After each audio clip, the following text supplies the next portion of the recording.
Church, I got into this Married at First Sight Boston Where Are They Now episode, and my overarching sentiment is that the conversations and resolve that needed to happen happened, and those situations where no love is lost are left exactly where they need to be. I've got my notes, I hope y'all got yours. Let's get on into this damn mess.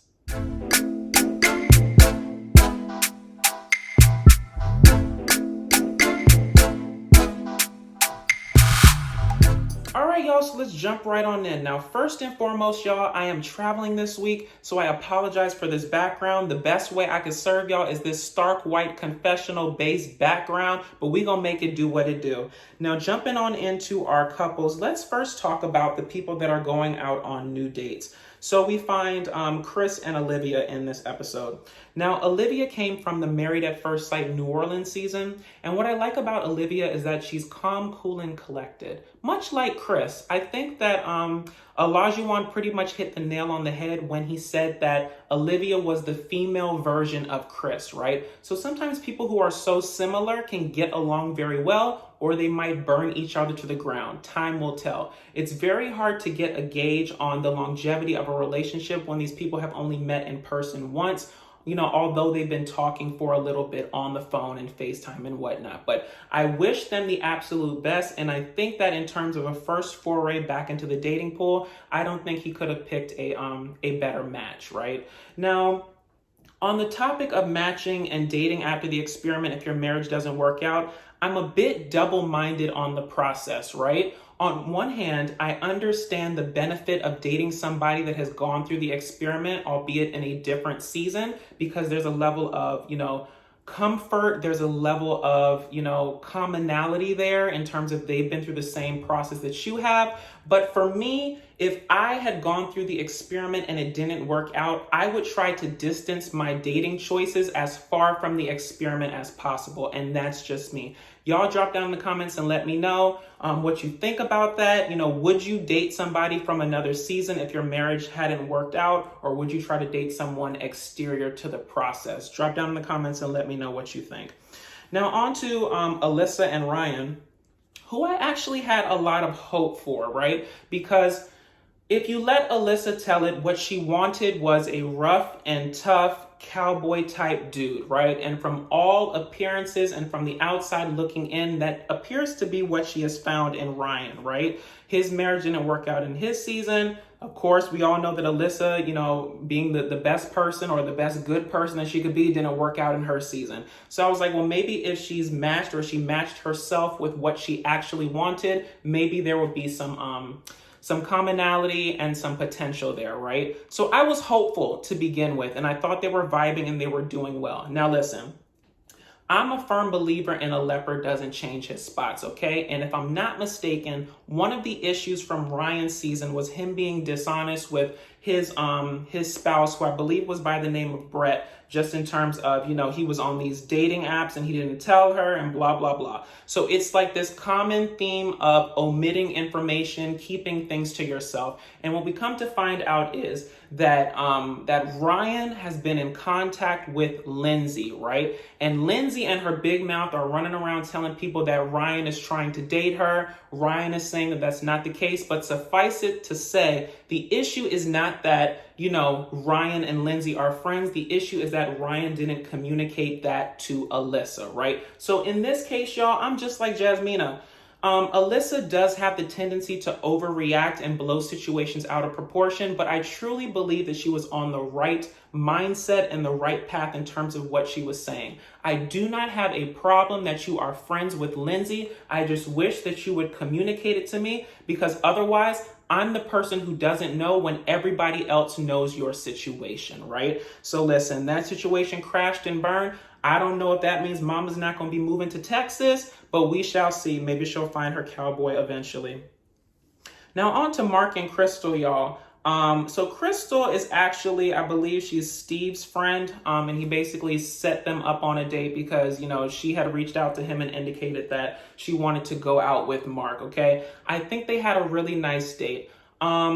You can't really gauge a lot from a first interaction, but they seem to, have good conversation. It was flowing.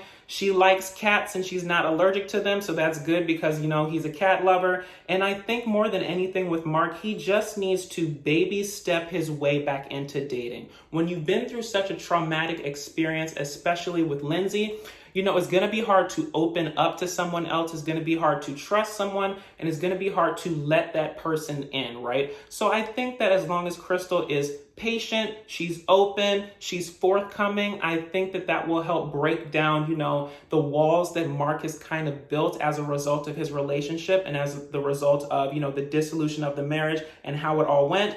As long as she stays open and is able to give him what he needs, I think that they might have a chance. We shall see. But once again, this is just the first relationship after the experiment, so it does not mean that they'll be together forever.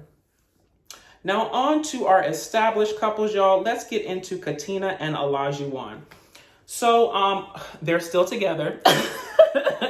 So I'm fine with that process. As I told y'all before, if they like it, I love it, and I'm going to move on from there. But the issue here seems to be in the Where Are They Now episode that they're kind of smothering each other, right? It's too much of a good thing. I've always said your spouse, your partner, your boyfriend, your girlfriend, whatever, they cannot be your be all and end all. You have to have a life outside of them so that when y'all come together, you have something to talk about, and it's not just, the same monotony of what y'all do together and the fact that y'all are always in each other's space. Like, you have to have interests outside your spouse. You have to have friends outside your spouse.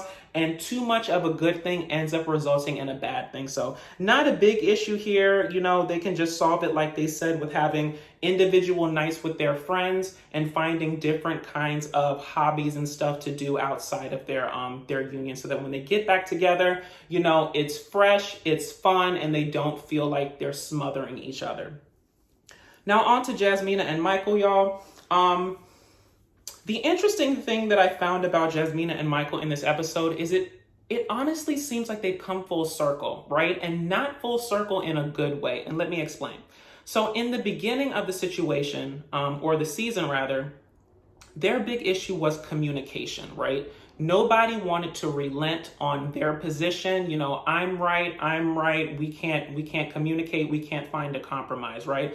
And the saying is, you can be right or you can be married. And so the gag here is y'all are not married, but y'all still can't compromise. So it's like both people want to be right. And so I think more than anything, if y'all have come back full circle to where you started, it's kind of like an affirmation that this was not where it was meant to be. Because normally when you want to show progress in a relationship, you want to get to a destination that's different from where you started. And the fact that y'all kind of ended where you started, it just really means that y'all were better off as friends, and should have just been happy with the progress that you were able to glean from the process, right? So I don't think any love is lost in the situation. I truly don't see them even being friends going forward, but at least they can be cordial because, like Jasmina said, they have the same group of friends, and it's very likely that if they stay in the same city, they're going to interact with each other in a fashion in the future, right? So no need to be, mean or have animosity. We can just be cordial,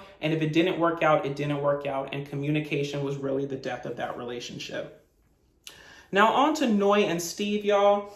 What was nice to learn about Noi and Steve is that they're really finding their rhythm. They're finding their way. They're finding how they want their relationship to be set up. And Noi is kind of relenting a bit, or, giving in a bit in terms of the whole 3 kids mindset. I think that whole play date that they had with Steve's brother's kids, coincidentally, they have 3, and it was a little bit much for Noi. So she was like, listen, let's start with 2, and then, we have 2 with the option to buy a baby. So 2 with the option of 1 more, which would make 3. And I think that's good. And I think that's all really Steve wanted, was some flexibility in the situation, right?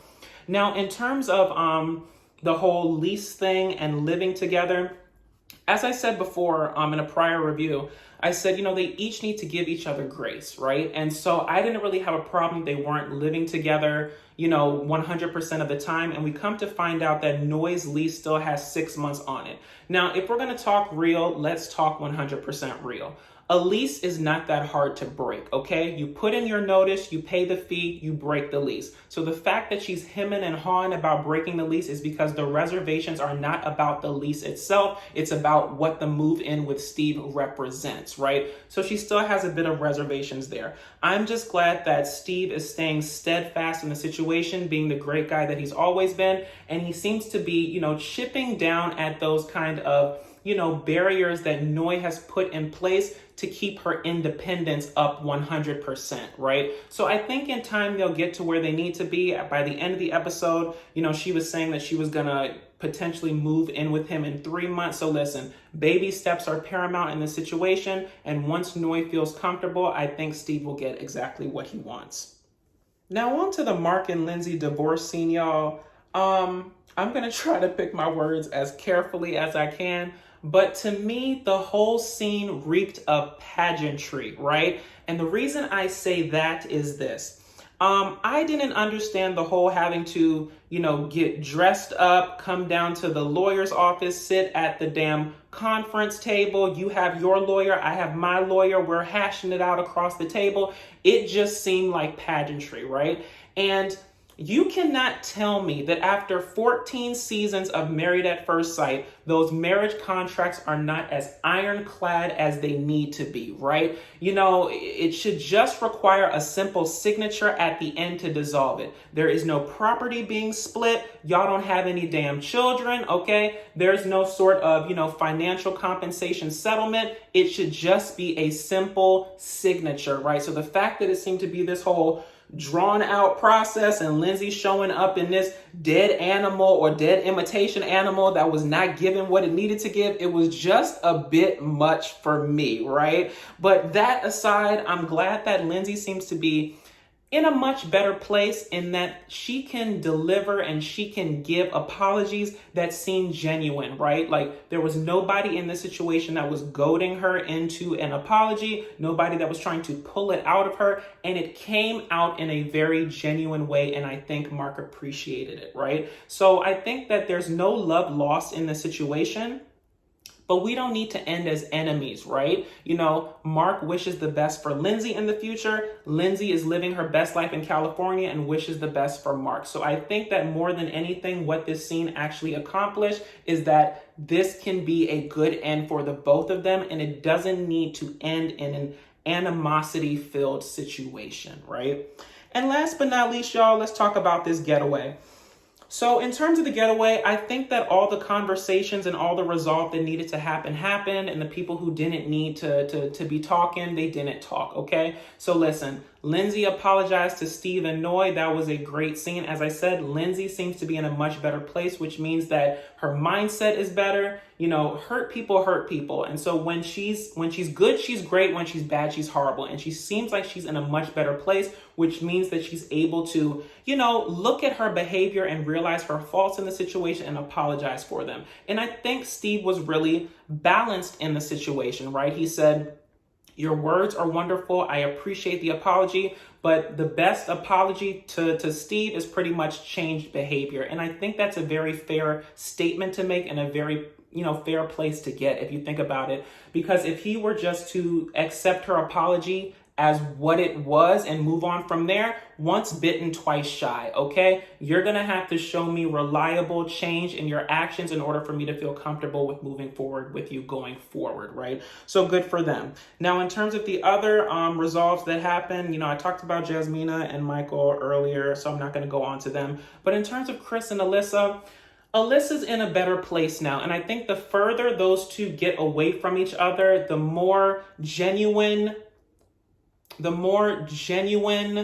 reactions and the more genuine personality we can get from Alyssa, right? Because quiet as it's kept, I'm actually starting to like Alyssa a little bit more than I did before, right? And I think, no one's ever 100% anything. You're not 100% bad. You're not 100% good. You're not 100% saint. You're not 100% sinner, right? So I think removing her from the situation that was causing her such turmoil, albeit she caused it on herself, has really made her personality calm down and for her to get to a much more reasonable place. So I believed her apology. I do believe that she wishes the best for Chris and vice versa. So good for them. And as far as, Lindsey and Alyssa, that's the whole relationship that I really don't feel needs to be healed. And also Lindsey and Jasmina. It is what it is. They're both blocked. So what's the point of trying to resolve a situation that doesn't need to be resolved? Clearly, by this getaway, they're able to be in the same house, be cordial, and move forward from there. So I think all is well that ends well, and all the damn, situations that needed to be resolved got resolved. Anywho, y'all, I think that's really all I wanted to say on this episode. So if you liked what I said, please feel free to like, comment, and subscribe. Follow me on all social media at DatDamnDasher. And until next time, y'all, bring on the new season. I'm ready to start talking about people over in Cali. I'll talk to y'all later. Bye.